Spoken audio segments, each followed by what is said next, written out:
Hello. Today's video is going to cover the HETO, the High Efficiency Air Takeoff.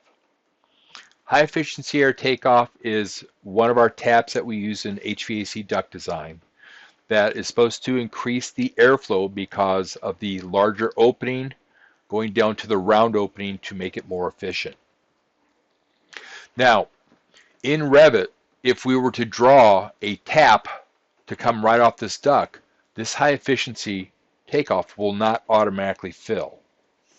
Just to show it to you, I'm going to come here, click 6-inch, click out from this duct, and right away I get an error. Now I get the error because this fitting is truly a square to round. So if I click on this fitting and I come up here, I had to click on connect as tap, then it will form to the side of the duct. Okay, but that's the only way you can add it on there. What I'm going to propose in this video is to give you a different type of high efficiency air takeoff that will look just like it. It just has one difference. So in order to show you this, I'm going to need to open up my Fabrication est. Now I'm in my Fabrication est, and what I want to do is I want to just go to that 2-inch water gauge that I was in. And right there are the two taps that we're talking about, and the conical taps. Now, the fitting that I'm proposing you use is a CID number 24. Okay, it's number 24. And if I right-click on what I call a tap boot with damper that is in the origin database, if I edit this, notice that I can make it look exactly like a HETO. I make sure that my opening here is the exact dimensions as the opening is on a HETO.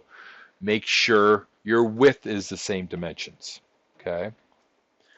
The only difference between this and a HETO is that it's going to be oval. Okay. So instead of the HETO that we're using as a squared around, having this squared out, this HETO will be oval. Now, does this matter to you in fabrication? Well, let me add this to the service first, and let's add this into our Revit, and I will show you what happens. So I'm just going to come over here into my 2-inch water gauge, click on my round. I'm going to come to my HVAC round duct that's bought out, generic single wall galvanized. And I'm just going to quickly grab my boot tap with damper and my boot just like that. And then I'm going to move them up so that way they're up here in front.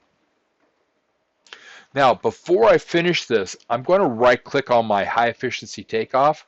Notice that I use the word TAP for the button code. So I'm going to come over here and do that exact same button code.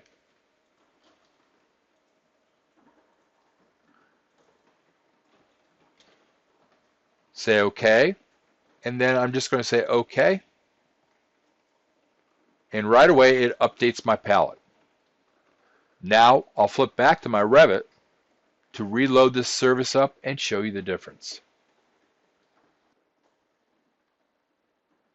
Now that I'm back in Revit, I'm going to come down here to my settings button on my Fab Parts panel, and I'm going to open up my database load and reload my configuration.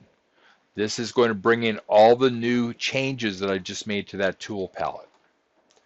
Once this gets done uploading, the text should turn a little bit darker.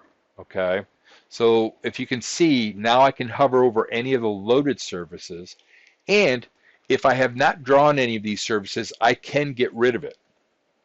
But if you have a service drawn over here, it will always be over here. Okay. Now that I've reloaded my configuration, I'm just going to click OK. Let it load into the project.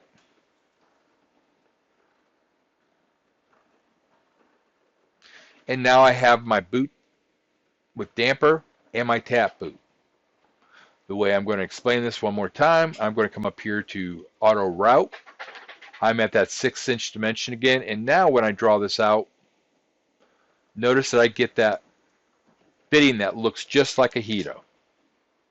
Now, as I said, there is a difference here. So if I add this HETO on, and let's make this 6 inches real quick,